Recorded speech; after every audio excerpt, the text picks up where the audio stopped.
अस्सलाम वालेकुम वरहमतुल्लाहि वबरकातुहू। दोस्तों, आहियां अली हसन अब्बासी। पके जिल्द में 184 सिफ़नि जो ही किताब जीउ जियारियो जन विछड़ साथियुनि लाइ श्रद्धांजलियूं। लेखक रशीद भट्टी। छपाईंदड़ रशीद भट्टी एकेडमी। छापो ॿियो, साल मार्च 2016 ईस्वी। हिन जे मोड़ में जन शख्सियतुनि जा तासरात हिन किताब में छपिया आहिनि, उन्हनि जूं तस्वीरूं आहिनि ऐं आख़िर में हिन किताब जे मुतलिक़ ऐं रशीद भट्टीअ मुतलिक़ ॾिनल राय सचल भट्टीअ जी। रशीद भट्टी सिंधी अदब, ॾाहप ऐं सियासत जे मैदान जो उहो मुतहरिक किरदारु रहियो आहे जंहिं पंहिंजे तहरीरुनि ऐं अमल ज़रिए आदर्शी नज़रिए ऐं अमली सियासत जे ॿूटे खे सॼी ॼमार रत सत माल मड़ी ॾेई वधाए वण कयो। ताज़ो संदसि जेल डायरी 80 लोचूं लोह में सिंधी अदब ऐं सियासत में उथल पुथल पैदा करे हिकु अहम जाइ वालारे चुकी आहे। रशीद भट्टीअ जो ही किताब जीउ जियारियो जन बि वॾी अहमियत ऐं तारीख़ी हैसियत रखंदड़ आहे। हीअ किताब हिकु तारीख़ी दस्तावेज़ आहे जेको सिंध जे उन्हनि लाज़वाल किरदारनि ते लिखियल तासराती मज़मूननि ते मुश्तमिल आहे जन सिंधी अदब ऐं सियासत खे पंहिंजा जीवन अर्पे छॾिया। हीअ किताब ख़ुदि रशीद भट्टीअ जे ज़िंदगीअ जे केतिरनि ई सियासी, समाजी, अदबी ऐं आदर्शी पहलुअनि खे वाज़े करे थो। हीअ किताब उन्हनि शख़्सियतुनि जे ज़िंदगीअ जे ख़ाकनि ते मुश्तमिल आहे जन सां ज़िंदगीअ जे लाहियुनि चाढ़ियुनि में रशीद भट्टीअ जो गहरो नातो रहियो। उहे शख़्सियतूं जेके रशीद भट्टीअ सां संदसि ज़िंदगीअ में ई विछड़ी वियूं, उहे शख़्सियतूं ज़िंदगीअ जे कंहिं न कंहिं मैदान में रशीद भट्टीअ लाइ उत्साह जो सबबु बणियूं ऐं रशीद भट्टीअ जे फ़िक्र तोड़े फ़लसफ़े ते उन्हनि अज़ीम शख़्सियतुनि पंहिंजी छाप छॾी। उमीद त हीअ किताब असांजे नई नस्ल लाइ हिकु मशाल राह बणिबो ऐं रहनुमा जो किरदारु अदा कंदो। सचल भट्टी। किस्त पहिरीं, इंतिसाब। विछड़ी वियल सॼणनि ऐं साथियुनि जे नाले रशीद भट्टी। से जीअ जियारा माण्हू हुआ, से सभ खां प्यारा माण्हू हुआ, जे पंहिंजो नूर निचोए विया ऐं तुंहिंजी जोति जलाए विया। शेख अयाज़। ॿ अखर कचहरी ऐं अदबी मेड़नि जी सूंहं मोहतरम रशीद भट्टी 28 साल अॻु असां खां दूर, ॾाढो दूर हलियो वियो। पर भट्टीअ जी पंहिंजी त शाइरी आहे। दूर हूंदे बि ओॾो आहीं, तोखे मूं आ चश्मे चातो। रशीद भट्टीअ जो हर दिलि में घर आहे, उहो असां खां अलॻि ऐं परे कीअं थो थी सघे। भट्टीअ जूं जेतिरियूं तख़लीक़ूं संदसि हयातीअ में छपिजी पधरियूं थियूं, ओतिरियूं ई संदसि अणछपियल ऐं कन अख़बारुनि में आयल अदबी काविशूं असां आॾो आहिनि। हू पाण उन्हनि खे सहेड़े छपराइण जे सरगर्मियुनि में रुधल हो जो बीमारी चोट चढ़ी वई ऐं जेको लाफ़ानी शख़्स को बि कमु अध में छॾण जो क़ाइल ई न हो, केतिरा ई अदबी कम अधूरा छॾे तकिड़ो असांजी दुनिया मां ॿी दुनिया में हलियो वियो। संदसि 40 ते कंहिं नामियारे अदीब चयो हो त रशीद भट्टीअ जो अधूरो छॾियल अदबी विरसो कोई रशीद भट्टी ई पूरो करे सघंदो। जेसि ताईं को कापड़ी अची उहो कमु हथ में खणे, तेसीं असां सिंधी अदब जे चाहक नाॾो भट्टीअ जे कलमी कावश जो ही नंढड़ो तोहफ़ो पेश करियूं था। हीअ किताब अहिड़नि अज़ीम इंसाननि ते लिखियल ख़ाकनि जो मजमूओ आहे जन जो असरु किथे सिद्धीअ त किथे अणसिद्धीअ तरह रशीद भट्टीअ जे ज़िंदगीअ ऐं शख़्सियत ते पियो। हिन किताब जी तरतीब ऐं मुहाग मोहतरम रशीद भट्टी पाण ई ठाहे वियो। असां उनखे जीअं जो तीअं तव्हां ताईं पहुचायूं था। हिन किताब जो पहिरियों छापो 1990 ईस्वीअ में छपियो हो। किताब जी तारीख़ी अहमियत खे सम्झंदे रशीद भट्टी एकेडमी ही किताब ॿीहर छपाइण जो फ़ैसिलो कयो। उमीद त असांजी हीअ पहिरीं विख तव्हां पढ़ंदड़नि जी भरपूर मोट ॿीं विख वधाइण ॾांहुं उत्साहींदी। हादी भट्ट, चेयरमैन, रशीद भट्टी एकेडमी। मुहाग। हिन किताब में उहे मज़मून इकट्ठा करे पेश कया आहिनि जे आउं वक़्त ब वक़्तु पंहिंजे विछड़ी वेंदड़ साथियुनि ऐं सॼणनि जे लाइ श्रद्धांजलि अक़ीदत जा गुल करे पेश कंदो रहियो आहियां। उन्हनि मां घणा हिलाल पाकिस्तान, रोज़ानी कराचीअ में रशीद भट्टीअ जो कालम हेठि छपिया, 2-3 रोज़ानी इबरत हैदराबाद में शाया थिया ऐं के छिड़ विछड़ कनि ॿियनि किताबी ऐं इशाअती सिलसिलनि में आया। मुहर्रिर मज़मून जे हेठियां उन ज़रिए जो हवालो ॾिनो आहे जंहिंमें उहो मज़मून पहिरियों भेरो छपियो। केतिरा ई मज़मून बाद में ॿियनि केतिरनि ई जायुनि ऐं वसीलनि में छपिया आहिनि जंहिंजो तफ़सील ग़ैर ज़रूरी आहे। अलबत 3 मज़मून अहिड़ा आहिनि जे लिखिया त बर वक़्तु विया पर छपिजी पहिरियों दफ़ो रहिया आहिनि ऐं अॻु में इशात हेठि न अची सघिया, जंहिंजो सबबु अॻिते बयानु कबो। हिननि मज़मूननि में मूं उन्हनि शख़्सियतुनि जी वफ़ात ते पंहिंजा तासुर लिखिया आहिनि जे सियासी, अदबी ऐं निजी ज़िंदगीअ में मूंखे वेझो रहिया, मूंखे साणनि मिली कमु करण जो मौक़ो मिलियो, या संदन सियासी ऐं अदबी हासिलात ऐं किरदार या ज़िंदगीअ जे कंहिं हिकु वाक़िए, रुख़ या रविश मूंखे मुतासिर कयो। पर अक्सरियत उन्हनि बुज़ुर्ग ऐं हम असर सॼणनि ऐं साथियुनि जी आहे जिन सां गॾिजी जिदोजहद करणु ऐं सरगर में अमल रहण जो वझ मिलियो ऐं खेनि बिल्कुलु वेझे खां ॾिसणु, सम्झणु, परखणु ऐं ॼाणण जो मौक़ो मिलियो, जंहिंजी मोट मूंखे झंझोड़े ऐं लोॾे छॾियो, जंहिंजी वफ़ात जी ख़बर ॿुधी या पढ़ी मां खेनि श्रद्धांजलि ॾियण धारा रही न सघियुसि। उन्हनि जी शख़्सियत ई हिननि तासिर लिखण जो मुहरिक बणी। असां वटि रुॻो उन्हनि जो ज़िक्र थींदो आहे, उन्हनि जी यादि खे वरजायो वेंदो आहे, उन्हनि जूं वरसियूं मल्हायूं वेंदियूं आहिनि, जन या त इक़्तिदार माणियो हूंदो आहे या जिदोजहद में सही किरदारु अदा करे वञण बाद एतिरो कुझु पोयां विरसे में छॾियो हूंदो आहे जो संदसि पोयां ऐं मतिलबी मुतक़द ठाठ ठंगर सां वरसियूं मल्हाए सघनि ऐं खेनि यादि करे ऐं कराए सघनि। उन्हनि लाइ बि मूं में काफ़ी श्रद्धा आहे। अहिड़नि कनि मुजाहिदनि जा बि मूं हिननि मज़मूननि में मज़कूर कया आहिनि, पर हिन किताब में अक्सर त अहिड़नि गुमनाम सूरमनि जी श्रद्धांजलीअ जी आहे जंहिंजो ज़िक्र 1-2 साल न शिदत ऐं अक़ीदत सबबु थींदो रहंदो आहे, पर पोइ होरियां उन्हनि जी यादि ऐं ज़ात झकी थींदी थींदी आख़िर विसरी वेंदी आहे। अहिड़नि गुमनाम सूर्यनि जी हासिलात ऐं कामयाबियूं के ॿियनि खां घटि न हूंदियूं आहिनि, पर जे उन्हनि खां वधीक न त बि उन्हनि जेतिरियूं ज़रूरु हूंदियूं आहिनि।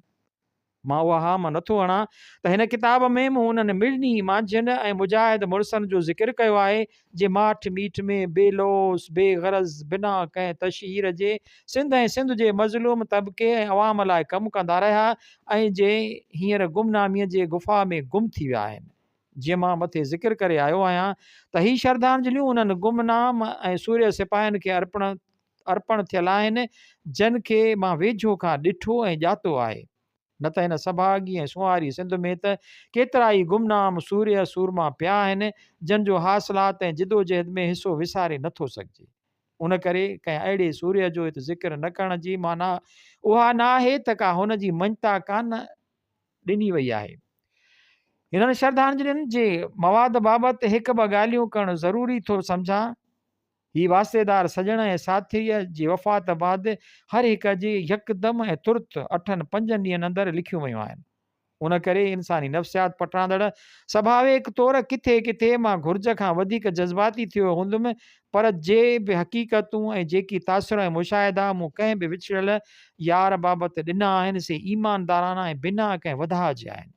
अञा बि थी सघे थो त तकड़ ऐं तफ़सील में वञण धारा लिखण करे उन्हनि में का कसी या घटिताई रहिजी वई हुजे। सो थी सघे थो त के श्रद्धांजलियूं तव्हांखे अणपूरियूं लॻनि ऐं तव्हांजी उञ न उझाए सघनि। उन जो हिकु ॿियो कारण बि आहे।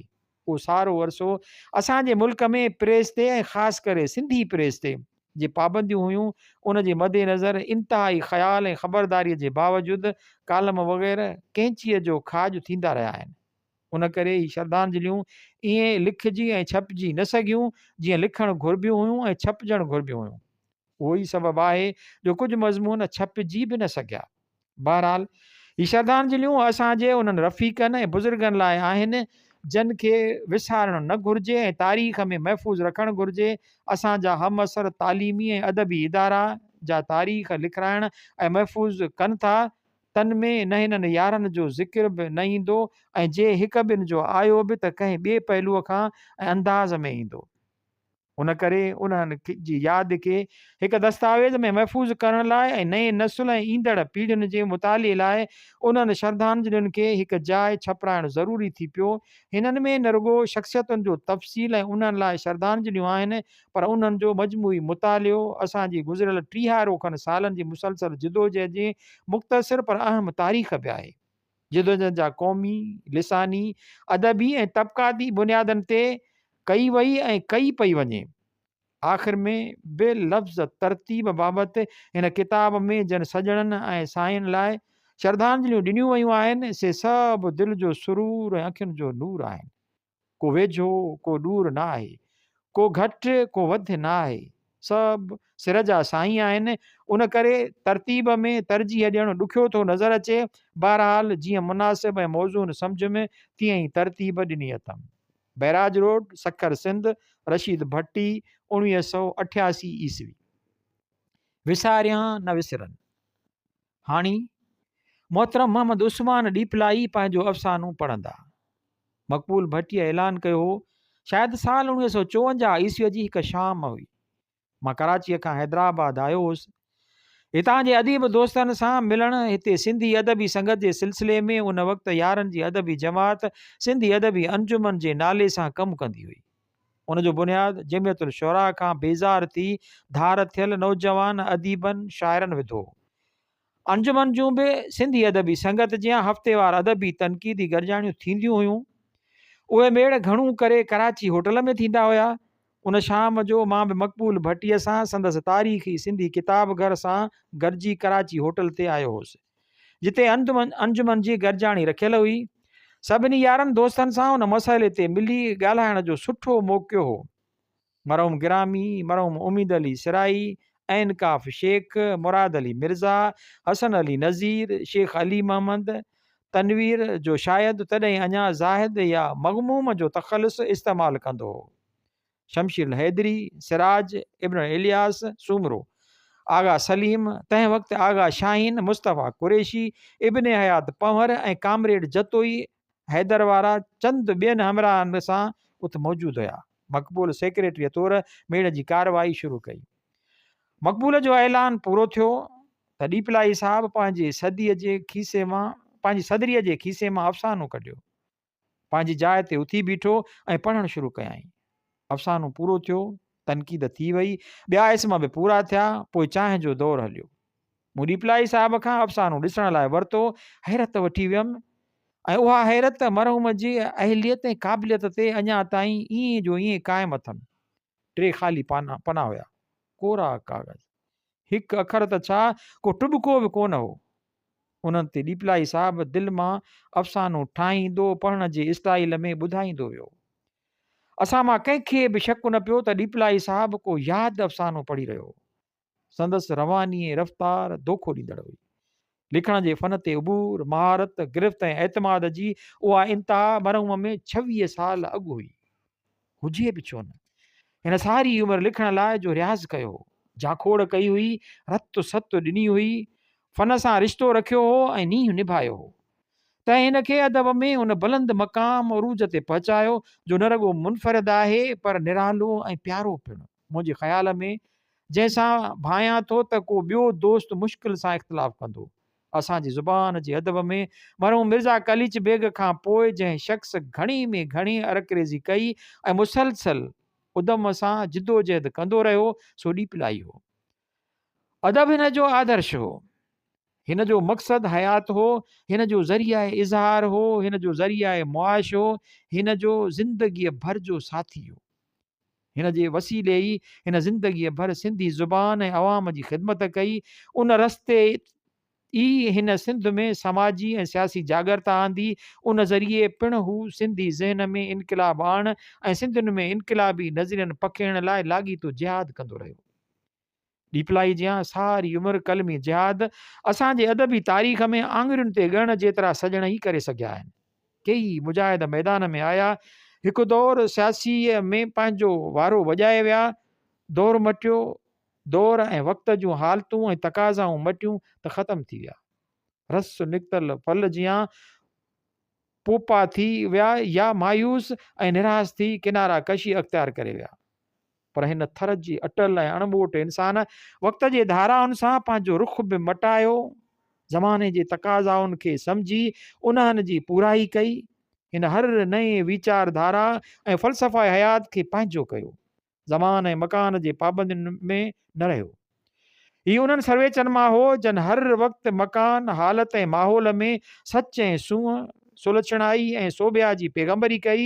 सिंधी जदीद अदब जे तारीख़ में अहिड़नि ख़ुशनसीबनि ऐं ख़ुशि ख़सलत सॼणनि में ॾीपलाई खां सवाइ चाचे गदाई, गिरामी, शीदाई ऐं पीर हसामुद्दीन जा नाला नुमाया तौर ते उभरी अचनि था। पर ॾीपलाई मरहूम घणियुनि ॻाल्हियुनि में उन्हनि सभिनी खां कुझु सरस ऐं सवायो संदसि मक़ाम कुझु मथ भरो नज़र अचे थो।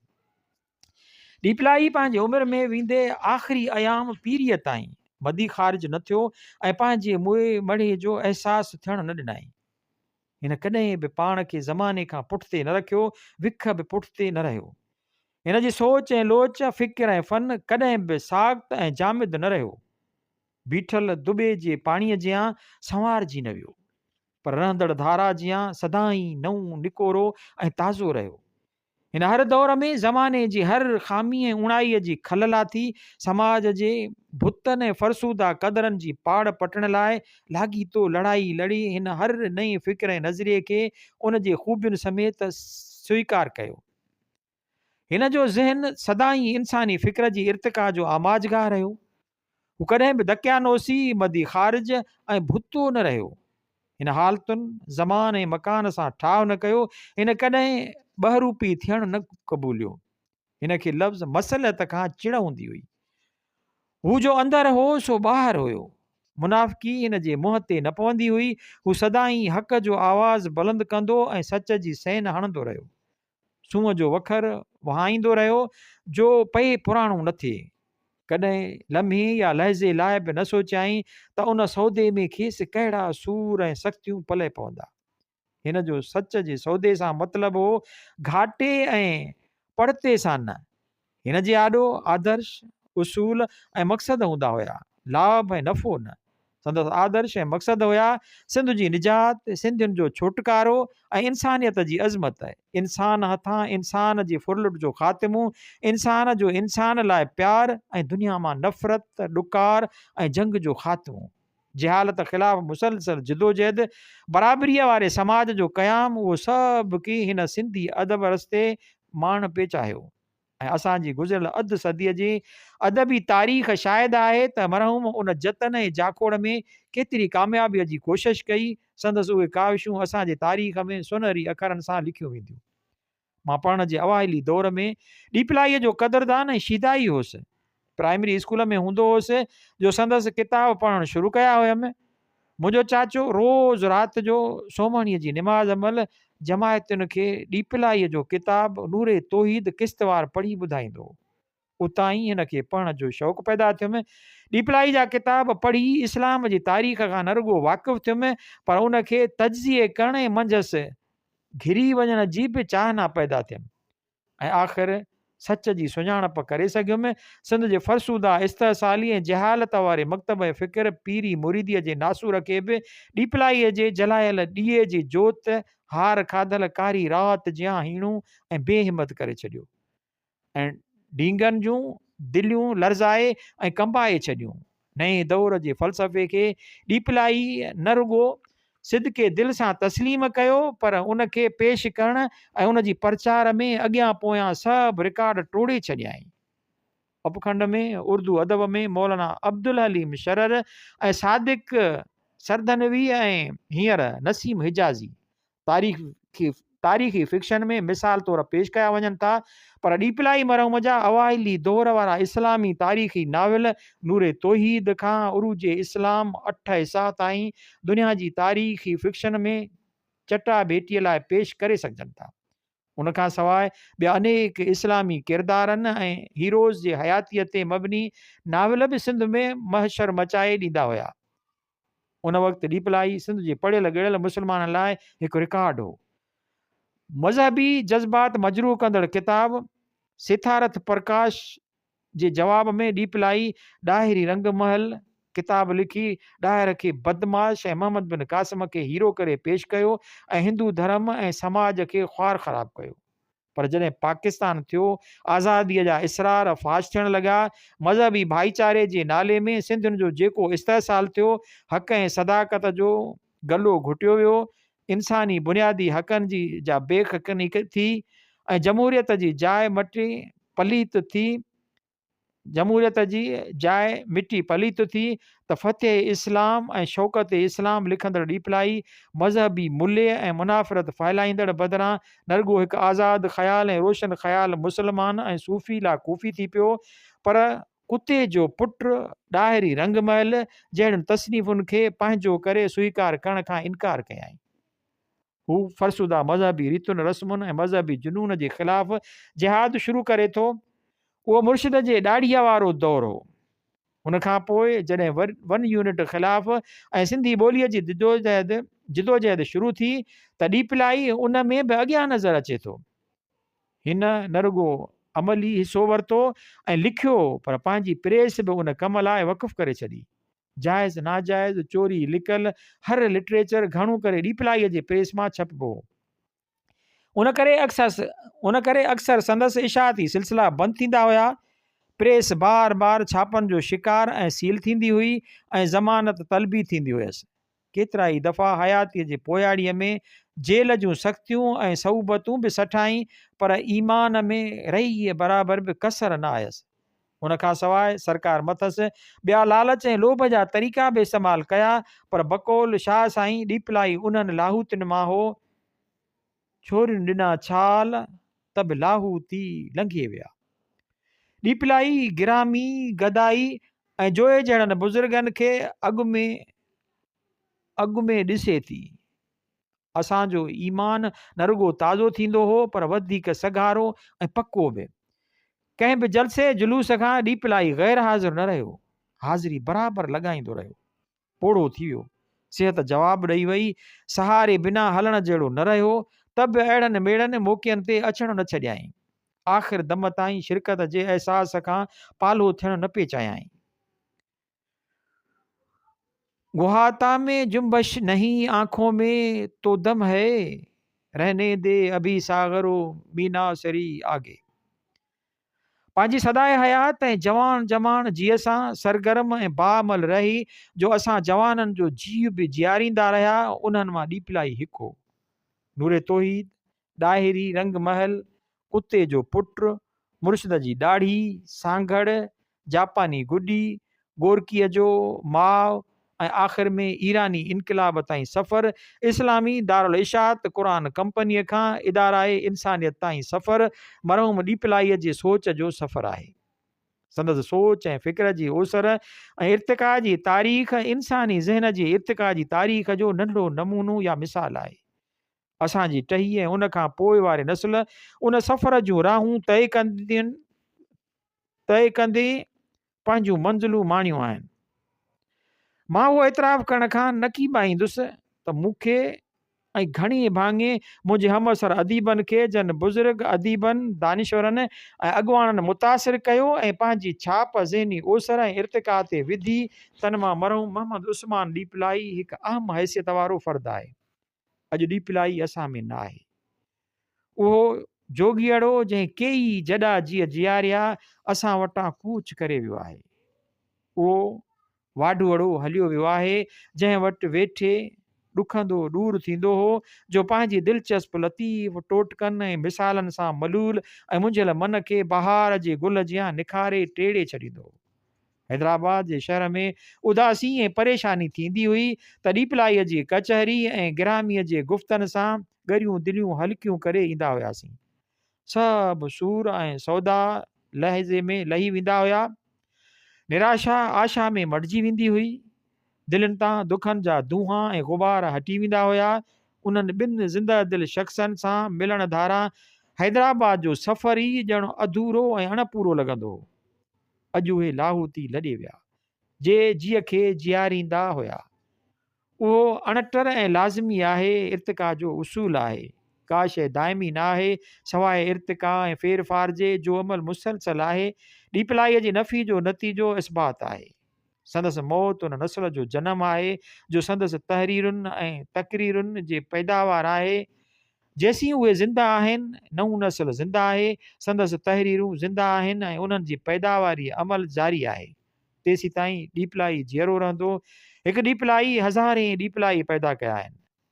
जे वधी वण थी रहिया आहिनि ऐं ॾीपलाईअ खे ज़िंदह रखियो था अचनि ऐं रखंदा ईंदा। ॾीपलाई मरणो न आहे, छो जो सच अमर आहे, कॾहिं बि मात न थियो आहे। रोज़ाना इबरत, हैदराबाद, सिंध।